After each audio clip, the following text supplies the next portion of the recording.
Don't worry, I'm here, Kilt-Man, at your service. How are you all? Hope you're doing well. What? Batman? I thought you ordered Kilt-Man. Oh, Christ. Sorry about that. I'll see if he's available. Folks, how are you all? Hope you're doing well. It is Wednesday right now, and Wednesday universally is known as Hump Day. You climb up the Wednesday, like that, done half a week of work, and then you slide down into the back end of the week, speeding, of course, to the weekend with gusto, hopefully. But yeah, I've discussed a little bit of Batman stuff in the last couple of videos. I've shown you a few masks, Joker, Scarecrow, and I've waffled on about, I'm going to do this, I'm going to do that. Well, I am. But primarily, you might find it's going to be more villain-based than Batman-based. So I thought, right now, let's just get, the good guy out the way, the Dark Knight. And what better way than with Danny Elfman's absolutely amazing music to Tim Burton's first Batman movie. Michael Keaton, who, as I said in the previous video, is apparently in talks to come back as Batman in the Flash spin-off movie. Well, beggars can't be choosers. I want to see him come back, definitely, even if it's just a fucking cameo, a flashback, or whatever, I don't care. To see Michael Keaton come back as the Bat would be truly awesome. But I thought, I haven't done one of these motivational music things for a while, the things to try and get us pepped up for the day, to face the rigours of what this thing called life has a habit of hailing at us. So I thought, keeping in the Batman sort of vein of things, let's play some Danny Elfman music from that first Batman movie. We just heard the main theme there, which is a rollicking march. It's full of all Elfman's stuff, the percussion, the little melodies within it, the kind of playfulness, the carnival-esque style. But my favourite bit of music from that first movie would be this. It's called Shootout, and it's where Jack Nicholson, is going to become the Joker. He's going to be set up by Carl Grissom, mob boss Carl Grissom, played by the ever awesome, I've forgotten his bleeding name, Jack Palance. You see, getting older, folks, names, they just flutter away. It's like Thanos has clicked his fingers, and that's it, and my memory just goes to dust. But he's been set up at Axis Chemicals. We've been ratted out, boys! And whilst they're going to be set up by the cops and caught there, Batman's in there too, and Batman one by one will take out, Jack Napier's men, and finally will square off against Jack Napier. The two have formed each other. I made you, you made me, because Jack Napier, years before, has killed Mr. and Mrs. Wayne, leaving Bruce to be an orphan, a very well-off orphan, to be honest, and shaping his career, thus.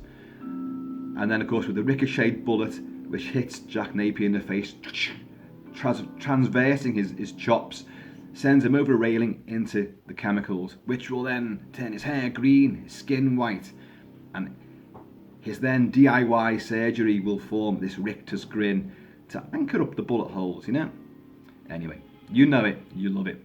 But let's get on to this, because what Elfman does here is nothing but splendid. Think of sort of horror noir, retro action, and he gets this. It's almost all of it is build-up, relentless build-up. So let's get on to it. And this motif here, this theme, is extraordinarily catchy.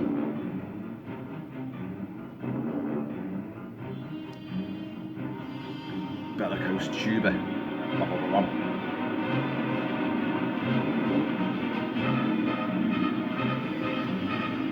Burton isn't the best at directing action. Mood, atmosphere, quirkiness. Action, not the best, but does reasonably well.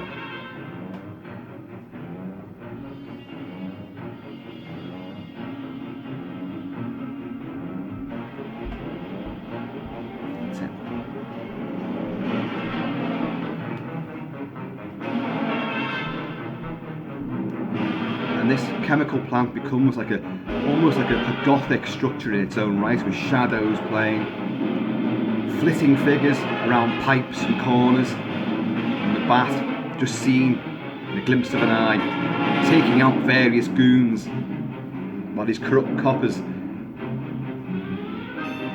are putting the tighteners on poor Jack Napier. Batman's theme. Swell.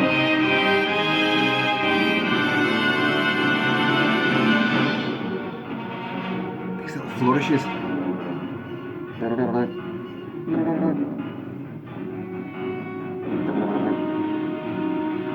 don't know what that is. Bagpipes! It's a bagpipe! Listen to the piano. Jangling. Deep. Reverberous piano.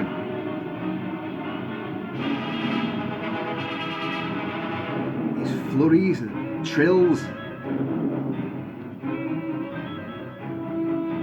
Isn't it fantastic how that main theme is then decorated with all these little bits, adding impetus.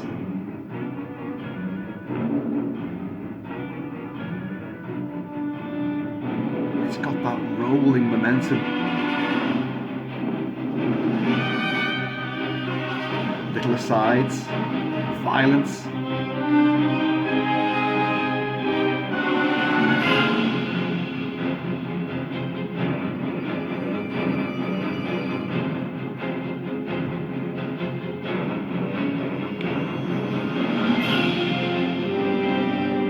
Jack Nicholson's Joker is fabulous.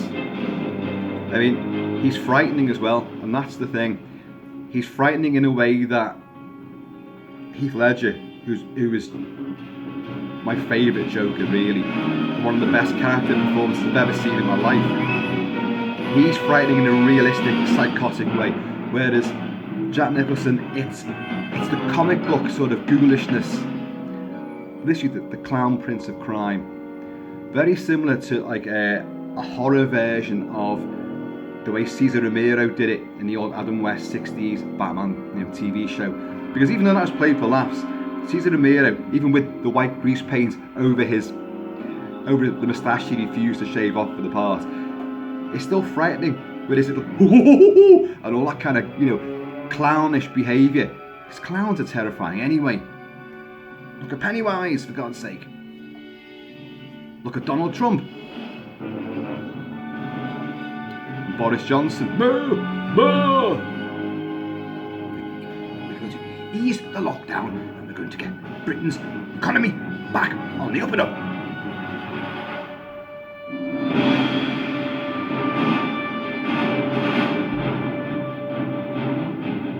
Banks of strings. Rising waves, there's little crescendos all over the place. Oh dear, poor old Jack Napier. Down you go.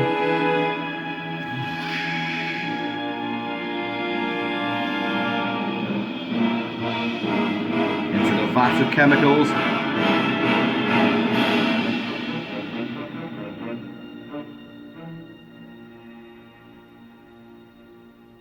Come in. Someone knocking at my back door.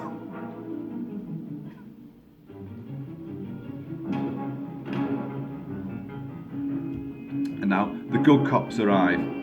Commissioner Gordon, Pat Hingle will arrive. Batman will there just smoke, disappear. A man of mystery. The Bat. Save Gotham. But yeah, it's a wonderful, it's old school in its themes, and it's complete, big, broad orchestration, symphonic style, but it has such dynamism and little extra flourishes which pepper, the entire score with little darkness, fun, and manic activity. And Elfman was excellent at this sort of stuff. Excellent. Some of his scores I'm not so enamoured with, but some of them are extraordinarily, incredible. Nightbreed for Clive Barker is one of my favourite scores, and there's just such range and variety, depth, emotion, and just sheer novelty to it. And Batman is the same.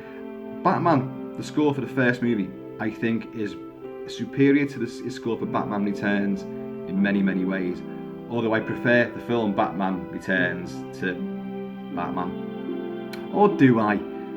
A long time ago I wrote for AV Forums, and whatever, I think it was the first Blu-ray releases for the Tim Burton Batman movies, and I wrote absolutely immense War and Peace style essays on the first two movies.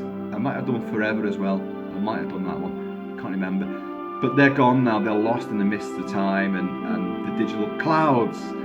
And I would to sit and review the movie now, as people ask me to do.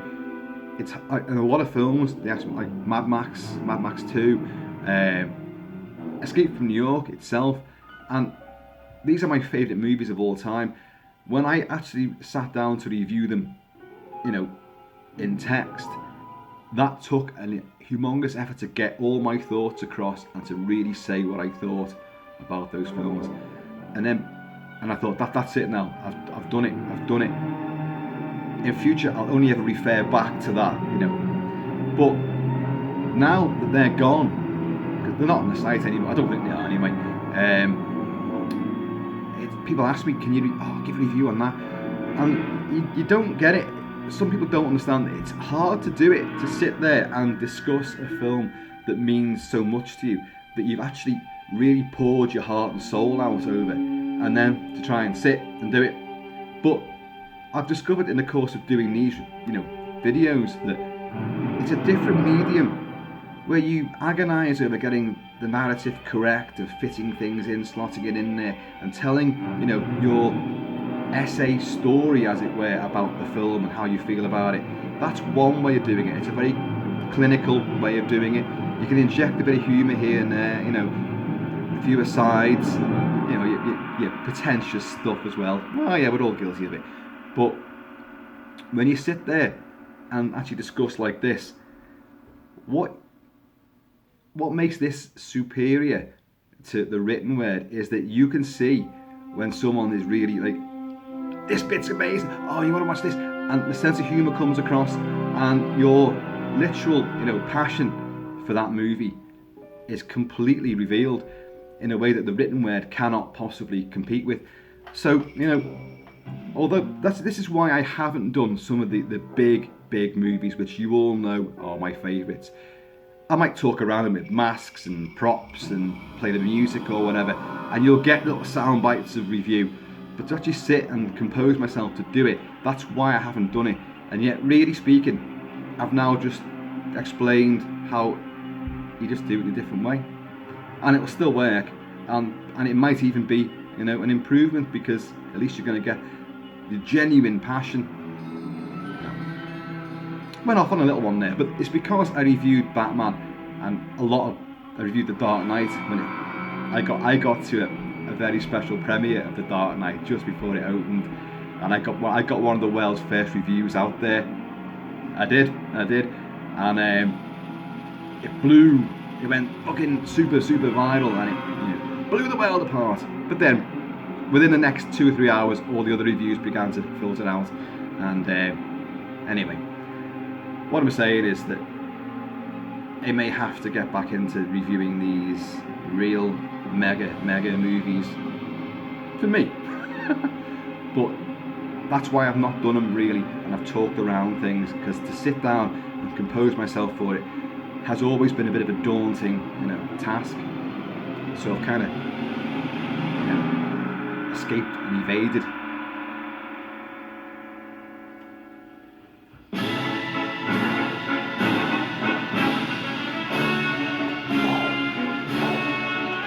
This is the Joker now, killing his former boss, Carl Grissom, Jack Palance. Very, pantomimically dancing around waltzing while shooting him to bits. And then Nicholson's performance is truly, to die for. He is just playing Jack Nicholson, just in clown makeup, but the Joker, his violent, unpredictable psychosis and his manic sense of humour plays totally into the Jack Torrance Jack Nicholson. A lot of Jacks in his life. Jack Napier, Jack Torrance, he is a Jack, Anyway. Folks, at this rather sort of penultimate juncture, I'm going to have to depart, mainly because the laptop is sitting there and I'm supposed to be working. But hey, Jack wouldn't care. Duties, obligations, we laugh at them. It can truly be said that I have a bat in my belfry. Folks, in the meantime, and indeed the in-between time, you guys take it easy, be happy. I'm being serious here, be happy. Happy, put a smile on your face, god damn it. And I'm going to see you all.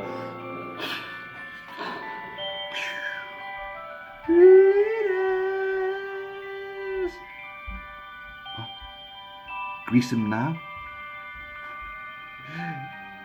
You really are a sick bastard. And I'm glad you're dead.